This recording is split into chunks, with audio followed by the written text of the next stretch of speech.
Now I have never and will never make a tier list until today. So this is how it all started. Someone sent me a thumbnail of our fantastic friend, YouTuber Jay Gigs. He had an awesome one talking about drama, tier lists for fusions.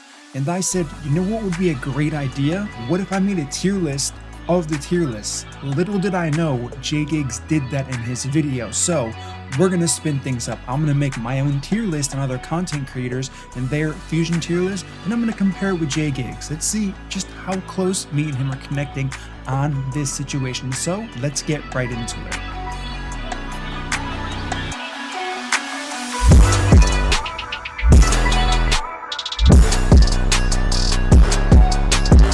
What up, team? All right, so let's break things down really quickly here. I have no context. I didn't watch the videos on any of these tier lists, so I don't know if they preface this in a certain way. I will stand on this hill until the end of time here. Tier lists in Raid do not work, and it's pretty easy to explain why. There is no single champion content in this entire game. Every single aspect of this game has to do with teams. So how can you really give a rating to one champion when they have to be kind of put into a group with at least 3 other champions, 4, 5, 6 with Hydra? So it just doesn't really make sense to kind of grade one on their individual performance.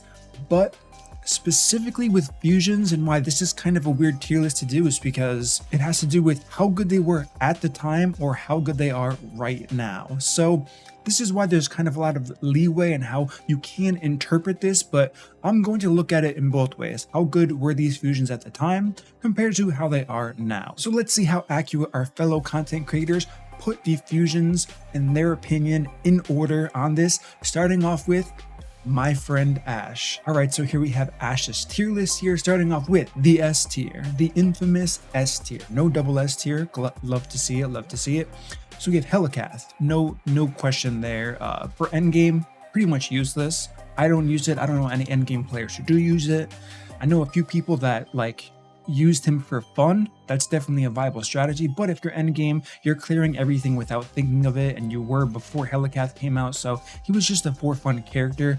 But what I'm gonna do for the purpose of this video, it just makes sense. We're just gonna remove endgame from this overall because it's such a small percentage of players. And all of these fusions, there's never been like a crazy standout champion for the endgame, with I think 2 or 3 exceptions. So since it's so small in the champion pool, we're just going to remove endgame completely. And this is going to be like a late game to early game thing, as I am kind of discussing how they have in fact placed these champions as far as the semantics on what is late game.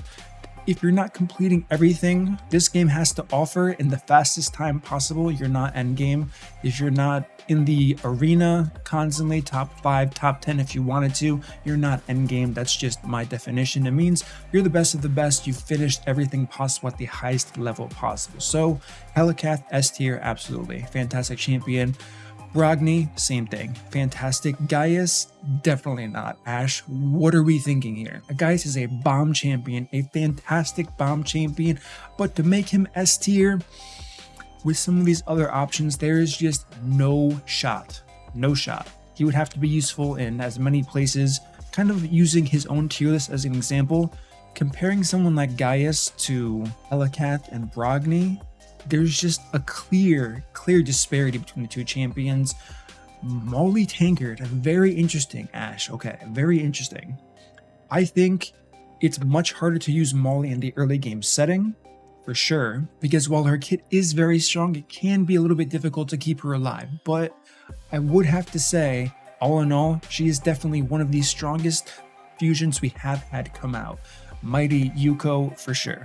For sure. I mean, I don't need to, he's kind of recent, so everyone's kind of on the same page here. You can use this guy in so many different places. Now, the Lion, I don't agree with the Lion. I'm just going to say it outright. Tatura definitely has its places where it shines, specifically Hydra. It came out kind of poor Hydra, which is why I said it's kind of important to realize when the champions came out based on how good they were, because as we get down the list, we're going to see the disparity. But I don't think Tatura is one of the better fusions we've had in the grand scheme of the entire game. Ashtalon, A tier for sure. We have Bivald in A tier. We also have Grunding in A tier. No objections from me there. Iron Brago, absolutely A tier. Harvest Jack, interesting. I wasn't expecting Ash to put him in the 8 tier. I was expecting him to put him in the B tier, but I think that is where this champion belongs. Contra, do not agree with A tier. Think it's definitely a tier lower. Kreela, properly where she should be. Very strong. Probably one of the best ally attack champions in the game. Mother Sybil, a bit niche. Don't know if I'd put her in A. Probably a tier lower. Nari, definitely would put him a tier lower. Razin Scarhide, properly used in A. Rotos the Lost Groom. Rotos the Lost Groom. Okay, so listen, Ash.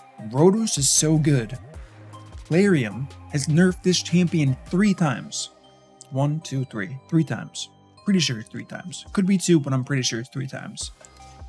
If he wasn't S tier at the time of being released or currently, why would they have nerfed him 3 times?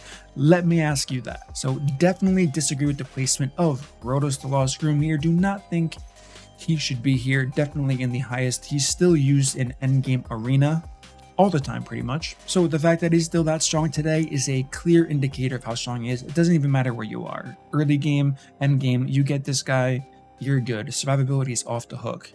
Shamrock, interesting champion. So I would say original release before his buff, definitely one of the lower end fusions.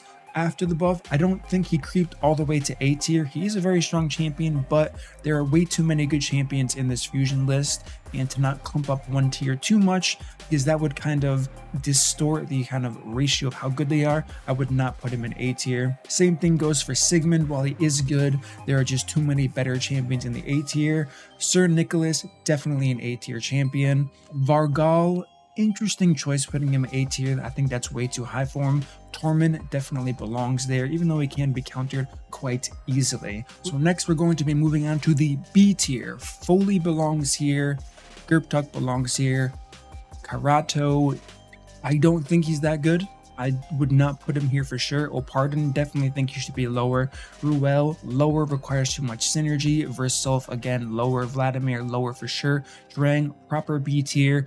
Yoshi, proper B tier. And then Morrigan, she's kind of on the cusp of A and B for sure. I don't think she can compete with some of the champions in the A tier, but I would say she's one of those that's kind of teetering on the line for sure. I think she's definitely the best one in this entire B tier that he does have laid out here.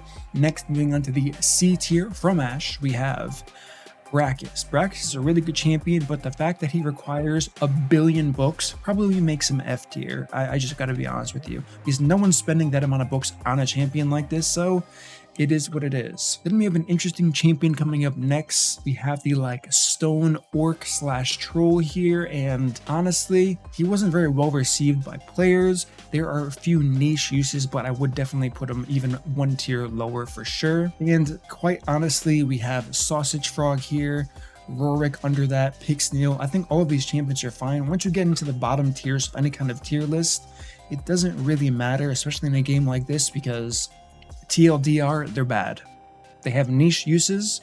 There's no champion that cannot be used at any certain point in this game with the right gear set, synergy, all of that good stuff, but these guys are just the bottom of the barrel, and I do agree with all of the C and D that Ash does have on here. So overall, decent job. Quite a few no-nos for sure here, but decent job overall. All right, next we have HellHades and JGigs. This is definitely an older one, so let's see how they did here. We have Ashtalon S tier, no shot. Brago S tier, no shot. Definitely no shot. He was really strong, well received at the time he was needed for the current teams that were out, but to say he was one of the best, there's just no way. Razin, 100% agree with this. 100% didn't mention this in Ashes because I wanted to add a little bit of different based on where the content creators place it. So I am happy HellHades and JGigs did add this, because at the time of this picture being done and taken based on the champions I see here, Raz and Scarhide for sure. Sir Nicholas, once again, absolutely S tier for the time. And then Tormund, again, he's someone that if this video came out when Tormund first came out, I would say yes, S tier. However, a month after he came out, immediately moved down to A. Where he was used was just way too limited, and he was really, really good in arena, and he's countered by a single gear set, which is immunity gear. Gear a team with immunity gear, you win. It's that simple. But players didn't have it. They were not ready for Tormund, so he was that good when he first came out. Next, we have Gerptuck. Agree with that 100%. Not sure why Contra's that high. I play tested a ton when she first came out. Would not put her at B, so disagree with that. Creela, 100% A. Molly Tankard, A is fine. I would have been fine with S or A on that. Rotos, definitely not A tier. S tier from start to finish for sure. Harvest Jack, don't think he's B tier. Definitely a tier higher for sure. Way too much potential. Really easy to build, not book dependent. So that's kind of where I stand on that. Next, we have Mr. Rockman. Once again, I can probably take away from the thinking that these two content creators had on him as far as his niche usage, where they said, you know what? He's not that great, but if you can use him, he's really strong. So I do respect that, and I will say I'm okay with the B on that. Brachus, once again, I would probably put him in F because he's really good if you invest the books, but the book cost is just crazy investment. Now we have Foley here. Foley C tier. I would probably put him at B, especially when this was taken.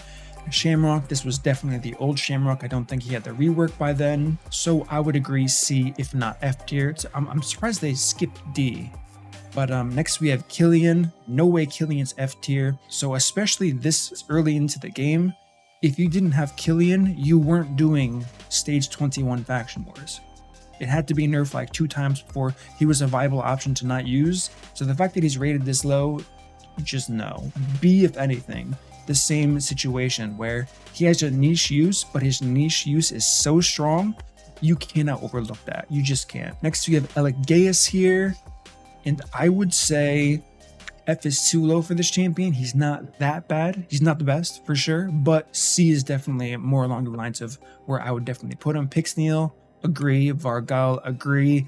Vergoomkar, people did use him to success in the Doom Tower, so when I look at F, I think I'm completely useless, and I don't think he's quite there, so I would bump up Vergoomkar. So overall, this was a pretty decent tier list. Even though it was smaller, there weren't that many major issues with it. It was really just 1 rank up, 1 rank down, besides Killian that I would have bumped up 2 for sure, based on when this tier list appears to have been made. Next up, we have Mr. Cold Brew. So he elected not to use the letter system. God tier, amazing, nice. It's okay maybe for faction wars, absolute trash. This is much better. Much better for a tier list, we'll say that for sure. However, Foley has never been God tier, my friend. I'm going to tell you that right now. I don't know what game you're playing, but it's definitely not Raid Shadow Legends. So, Foley, definitely not God tier. Not even amazing. Nice for sure. So, that's a huge L off the loss with a 2 ranking swing for sure. Rotos, thank you for putting him in God tier. He is for sure. And it looks like Yoshi has not been placed yet. So unfortunately, I took this picture a little bit too late. So we're going to give you a pass on that one. We're just going to assume you put it exactly where I would have put it, which would be at the nice or amazing level, kind of hovering in between there. So next we have Sir Nicholas here. Unkillable champion. Unkillable had been out for a while based on the fusion champions I've seen. So what I say is God tier, yes, especially for Clan Boss and the Spider. Tormund, this was a bit too late for me to say Tormund's God tier, way too easy to counter, so I would knock him down 1 tier for sure. Brogni, no one's ever gonna argue with Brogni. Brachus, definitely not amazing. Maybe he's assuming, and I could be wrong on this, so I would have to have checked, which I'm not going to for this video, but if he said this assumes all champions are fully booked, then I would say even still, Brachus does not hit that amazing threshold. Nice would be his peak for sure. As I mean, listen, I was the biggest Brachus fanboy. Day 1, I pulled him when he was available. Since he was a whale fusion, I just went all out, got him instantly, booked him instantly. So fun fact for those who haven't been watching or haven't been playing for a while, I was the first player to 1-key Ultra Nightmare after they nerfed unkillable teams, and who was in that team? None other than Brackus. However, that team was the craziest gear you could imagine at the time, and it took me like, there was no exiting the game and getting the key back, so I think I spent like 7,000 to 9,000 gems on figuring out the speeds of the team for one, and it was just crazy. I definitely have a video on it in case you're interested in checking it out, but he was part of that team and made it happen, but that's why I would kind of put him in the nice category, even if he was fully booked, so I don't agree with that. Gerptuk, again, decent champion, had his niche uses. When he first came out, it was a bit hard for players to kind of utilize him in teams because of that debuff he put. I know for a fact from watching and listening to viewers that they were struggling with taking that extra damage because sometimes the healing wasn't enough based on when it was being used, so there is that factor for sure to consider. Or they were taking the poison damage and then getting hit by an enemy in the wave, and the poison damage on top of the enemy damage was enough to just kill the champion before the continuous heals really did their work, so there is that factor as well. So I definitely would not put him as amazing here. The next champion here, the Dwarf Nuker, whose name I cannot think of for the life of me, even though I literally just said it 5 minutes ago. I'm getting old, I guess.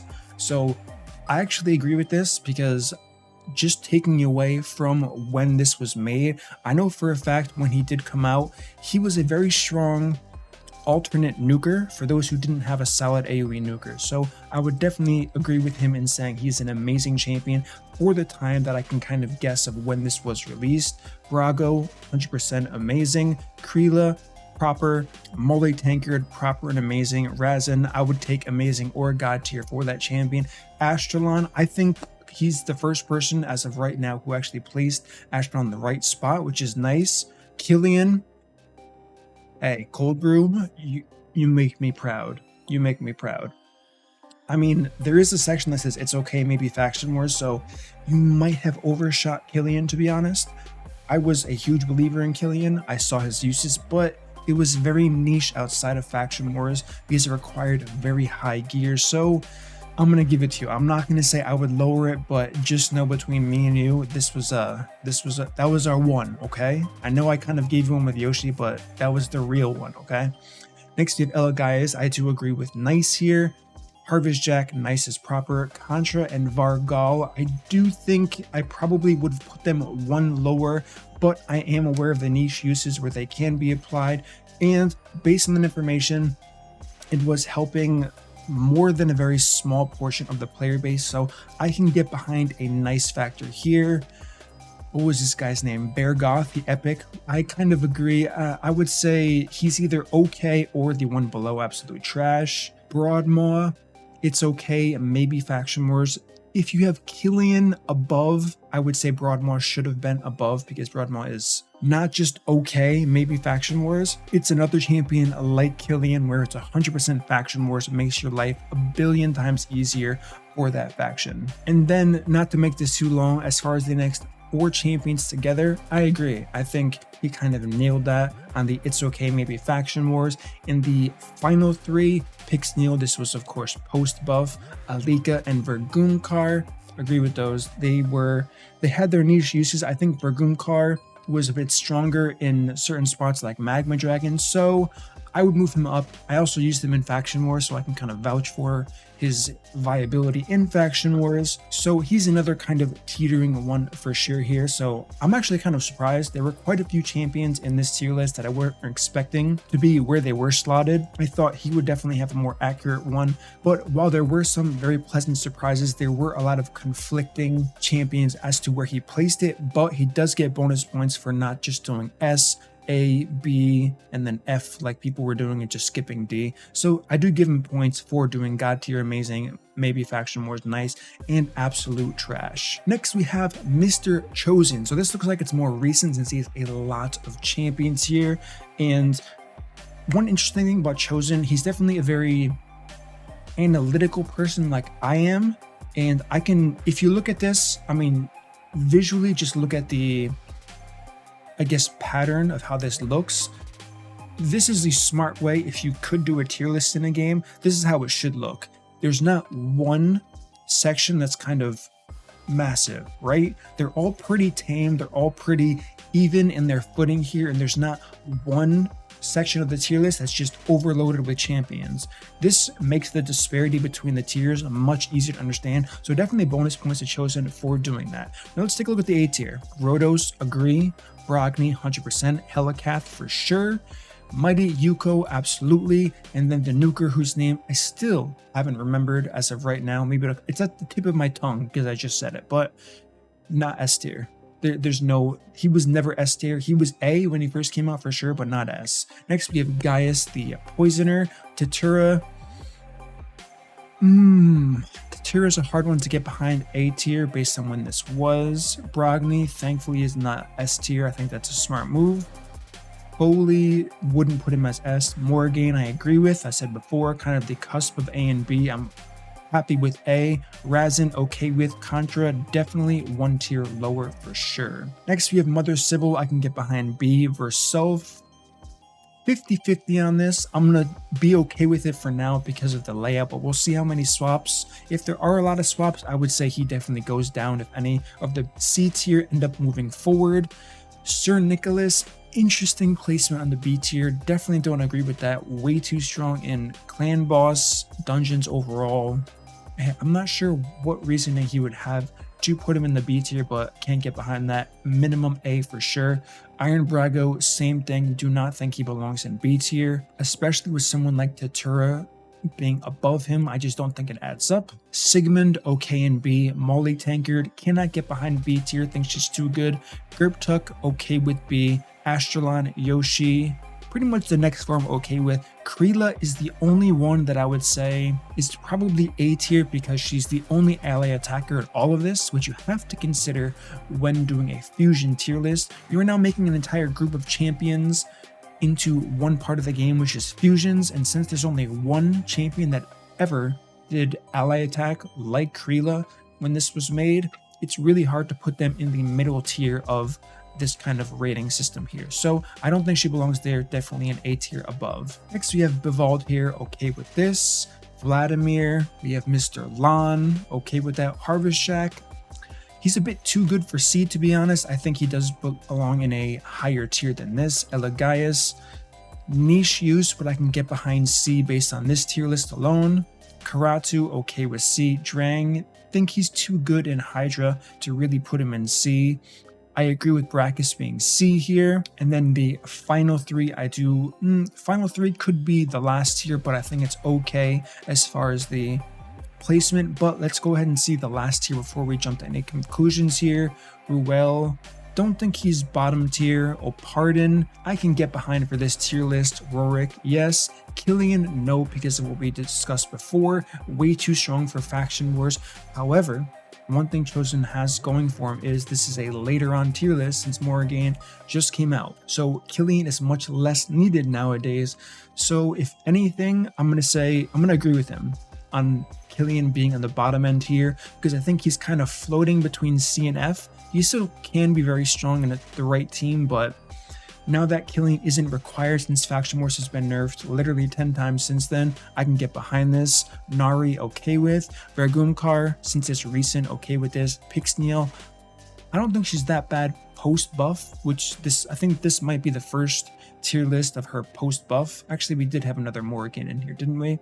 Anyways, besides that, don't think she's the worst, but she's definitely on that edge of C to F tier or the bottom two tiers. So not terrible. Like I said, bonus points for sure as far as the structure of this tier list. Very smart as to how this was went about, but there were a lot of conflicting champions in this tier list for me. All right, next we have the MADCapper, my good friend. Let's take a look. Let's see how you did. I'm banking on you here. Okay, so we have Brogni, yes. Listen, everyone in S tier is 100% yes. Finally, Rotos makes into S tier. Thank you, someone that knows the game. So, Tatura being A, okay with it. Tormund, yes. Astralon, yes. Gaius, Razin, Molly. Everything's looking good so far. Besides Contra, a lot of people have been placing her very high on their tier lists. You might be thinking, Murder, if everyone's placed, well, actually not everyone. I would say there were only, what, 1 or 2 people who didn't have Contra too high. But to that point, I do believe the only error I've found so far is going to be Contra being, I think, 1 tier too high, just basing it off of everyone else. The best way to kind of look at a tier list, if you insist on using one, is look at the champions and look at everyone to the left and right of them and say, are they as good as their peers? And the answer is no in her case. Next, we have Yoshi, Bivald, the champion nuker that I keep forgetting. Ooh, Morrigan being low. Does mAdCapper have some kind of bias against Morrigan? I guess I can see. No, I can't. She's a mini Lissandra. She definitely is a tier up. Sorry, can't get behind it. Two more Drank. I'm okay with B tier despite his strong suits. He definitely fits who's to the left and right. Actually, Contra and Morrigan, that's a perfect swap there. Perfect swap. Why I was okay, by the way, with the champion whose name I keep forgetting, just leave it in the comment. It's probably bothering you as much as it's bothering me that I can't remember this guy's name, or why I'm not taking the 2 seconds to look it up.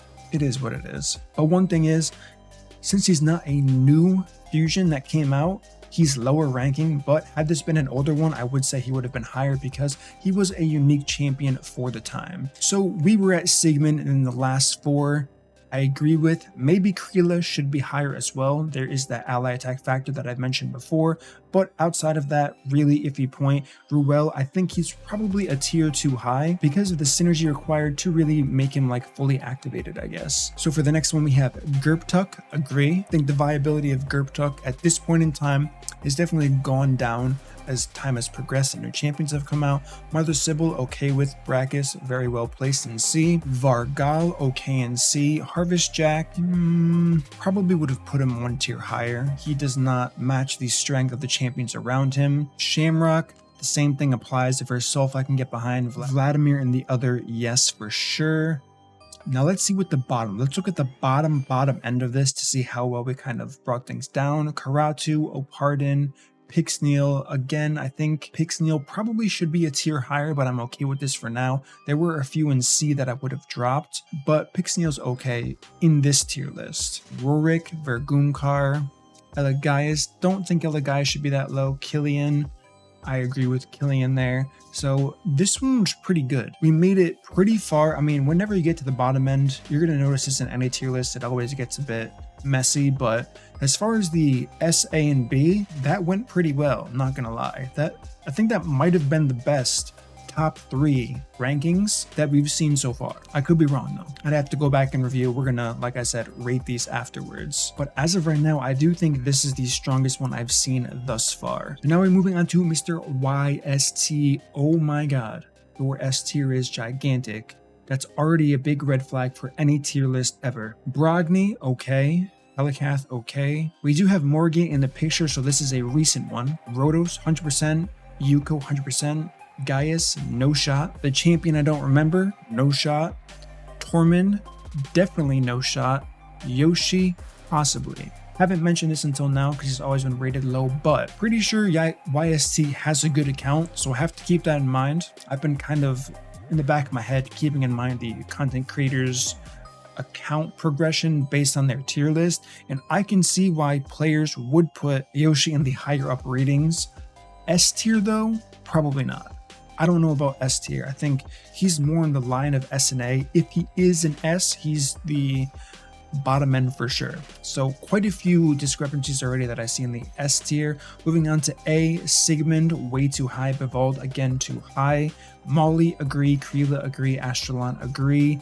Brachus, too high. Unless this is one of those fully booked videos, then I would say even still he's on the A-B threshold. Brago, viable where he is. Tatura, okay with where he is.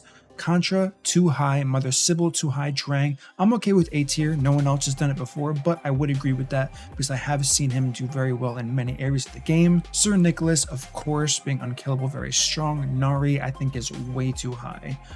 Foley, however, in the B tier, I think he's one of the few people that got that right on the head. For Sulf, perfect. Shamrock, Morrigan, way too low for sure, especially for being a fusion, which her kit does.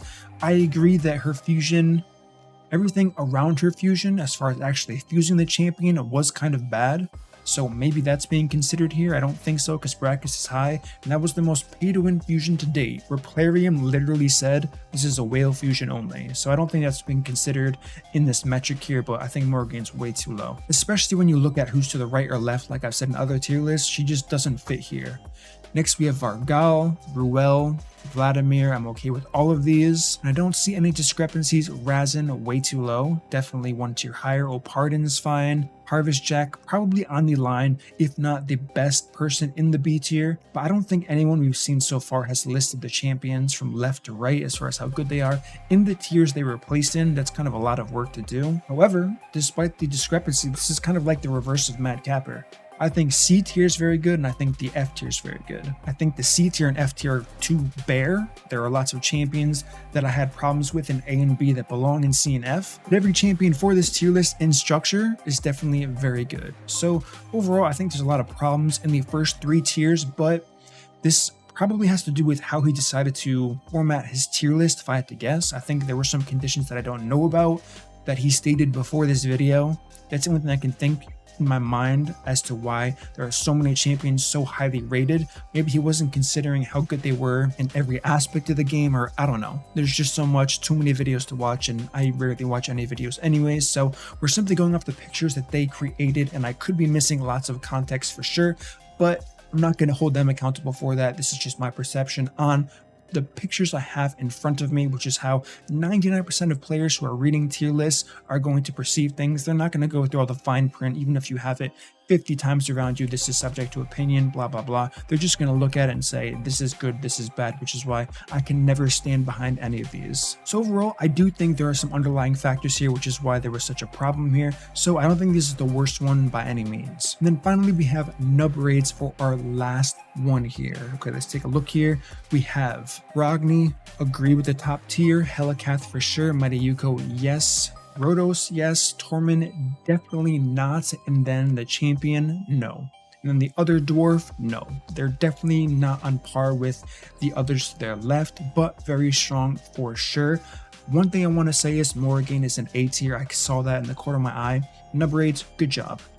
You kind of nailed where she belongs for sure. Yoshi can get behind for sure. Gaius, Bevald, I think he probably should be 1 tier lower, but I'm okay with it for now. Let's kind of see how this goes. Brago, Proper, Contra, still too high for me. So now it's definitely the majority of people who have made tier lists are putting Contra much higher on their tier list. And like I said, I personally don't see it. When I geared this champion and used her in many spots, the gear requirements were very, very high, which kind of limits who can use her very well. Now, maybe there are some budget uses of Contra that I'm unaware of. However, for the purpose of this video, my opinion is going to stay the same. And I want to say in probably 80 to 90% of these tier lists, she's been at least 1 tier too high. Krila, 100%. Molly, yes. Mother Sybil, definitely 1 tier lower just because of who she's next to. Sigmund, okay with for now. Shamrock, okay with. Vargal, definitely 1 too high. Tatura, Drang, Morrigan, perfect. So nothing too bad here. I think there were only 3 in that row and 2 in the top row. Next, we have Sir Nicholas, definitely not B. He should be up 1. Verself, Ashtalon. This is the first time I've seen Ashtalon low, but I can get behind that because I think, like I said, don't have the background, but there is reasoning to keep him in the B tier instead of A. So I'm going to say that's okay for now. Foley, I can respect B. Mr. Karato, probably not B. I think that's a bit high for this champion. Oh, pardon. I think B is too high. Razin, kind of too low. We are further into the game, but he's just such a strong champion in faction wars and in clan boss. He's kind of a sleeper in clan boss. A lot of people aren't using him for some reason or another because he doesn't have poisons. Maybe they don't know the interactions of the masteries and how strong he is with counterattack. Not that a ton of people have counterattack, but I'm going to say okay with B tier for now. I would have been much happier with the A tier, but A tier is a bit flooded, and we kind of talked about the structure with Chosens. Now, structure is very important when you're looking at a tier list. Next, we have Ruel. I think Ruel's a bit too high. Same with Vladimir and the next champion to the right of him. Don't think I would place them that high, but let's go ahead first and look at C and F before we kind of finalize about the final 3 past Razin. So we have Brackus, okay with this. Nari, very good. Gerptuk niche, so I can see C. Elegaius C as well, and again niche usage. Harvest Jack I think is way too low. And we have Mr. Lana, the high elf? Yeah, definitely high elf, and I think he's okay in C. So after seeing that, I would say everyone after Razin should shift down a tier and Harvest Jack should move up, and I think this would be perfect because now we're getting into where I can see the content creator we're talking about, how we kind of labeled niche usage versus overall usage, and that's important to kind of identify when grading or kind of judging any type of tier list. So I would just make that quick swap there. Don't think it's a big one. I think they were all kind of on the edge, but just for just to solidify the stance, that's one change I would make. Let's look at the bottom tier here, and listen, all 5 of those are perfect. I think based on how he's graded everything above, the last 5 champions do in fact make sense. Would I drop anybody? Probably not. I do think there is merit to who he has above the final 5 champions. Can you move more champions to the F tier? Yes. But I do think he has a sound reasoning just based on looking at this picture as to why those 5 are there and everyone else is slightly above. So with that being said, let's go ahead and do the tier list. So as far as the best formulated tier list, which is going to be hard because these were all so different times that they were done, would be interested to see if everyone would do a tier list at the same time, and I could go through this process again to kind of see what they were thinking when they made these videos. So the first thing we have is Ashes. Now for Ashes, I would definitely say that's going to be straight in the middle C. He had some really good things, but he had some really bad things on it. Next thing we have HellHades, and I would say he had very few champions to work with. He hit home run on a lot of them, so I would say that is the B tier. He did have quite a few bad mistakes on it at the time, but that was the general perception of things. So while I do think it was on the cusp of B and C, there were too many positives to his tier list, so he will remain in the B tier. Now the next one we have is going to be ColdBrew, who had some very strong points, but some kind of crazy ones. He gets bonus points, like I said, for having the structure of God tier and all of that good stuff, but he did have champions like Foley in the God tier, which Foley has never and will never be a God tier champion. It's just the way it is, no matter how kind of small you make the pool. Fusion is a small pool for sure. If you put it to nukers only, he's still nowhere near the top. So with that fact, I would definitely say his tier list in particular does go to C tier as well. Next we have Chosen, who had a very interesting tier list. Like I said, the structure got him bonus points for sure, because that's very important when looking at a tier list in a picture format. If you overload one section too much, like quite a lot of people did, it makes it confusing. It makes it way too broad of a field of champions as far as how can this champion be as good as this champion if they're in the same tier, when there's clearly a disparity between how good they are. However, some of Chosen's placements were just too questionable. Like I said, I think he did do good on some of the upper thresholds, but once you started getting lower, it got worse and worse, but the lower tiers are never as important as the higher tiers. So with that fact alone, I do think Chosen's tier list is going to make an equivalent to the B tier. Next, we're going to have mAdCapper, and so far I think he was the most impressive tier list. And I did kind of mention that earlier. There were a few things that I did not agree with, but to that point alone, there were very few. So I would think he is the first A tier list to come out of this. And he had a pretty reasonable kind of spread throughout who he had in his tier list. There wasn't one section that was overwhelmingly too large. Next, we have YST. And I do think YST's is going to be an easy into the D tier list, because he kind of structured it the opposite way you're supposed to, where he had very few champions in the bottom tier and he had tons of champions in the top tier. Fusions have never been the best champions in the game, and they never will be, because Plarium kind of learned their mistakes from champions like Rhodos, the earlier versions of Torment before he was nerfed a billion times. Same with Rhodos, but Rhodos never got weaker. And then of course Brogni. I think Helicath was the most recent example of a very strong fusion that we kind of all saw. The same with Mighty Yuko, but those champions are still nowhere near Rhodos, because Rhodos, like I said, has been nerfed 3 times and is still in the highest tier, or should be at least, of all of the fusions that have ever been seen here. So I do think YSTs would be the first D tier for sure. Next we have NubRaids, and as far as he had a pretty good tier list. There were definitely a few champions in the S tier I didn't agree with. Only one of the tiers from what I remember, which was the A tier, was kind of crowded. So I think based on the champions I would have swapped in his and the structure of his, I think he is going to be a B tier on the tier list as well for where his tier list placed. Now with that being said, let's go ahead and compare to where J-Gigs thought these tier lists belong. Okay, so I can tell you for a fact, J-Gigs, if you're listening, listen up. You have the worst tier list I've ever seen. You have Cold Brew, YST, and HellHades as S tier. I already know you put HellHades in S tier because you're in the video. I already know for a fact that's why. So with that, stop the cap. Just stop the cap, my dude. All right, Cold Brew, all right, so pretty much everything that we've kind of gone over has been wrong besides NubRaids. I think he's the NubRaids and Ash, actually. We're very similar in that. And you have strong feelings for mAdCapper, which is quite apparent here as to why he's in the bottom there. So I don't really know how to grade that, but he was the best one on my list. You have YST in the top when I had him on the bottom. But yeah, so our tier rankings are totally different. I don't know what you use. I know you normally go for a comedy side instead of an analytical side, but maybe I'm wrong. Maybe there was some analytics to your video. I still love your videos regardless. So ours are definitely very different. And if I had to put your tier list on a video, you would definitely be the bottom of the barrel for sure. Nothing against you. You're a great dude, but your tier list game be weak, son. Come at me. All right, team, that's going to conclude this video. If you enjoyed this content, smash that like button, subscribe, turn on the notification bell, and I will see you all in the next upload.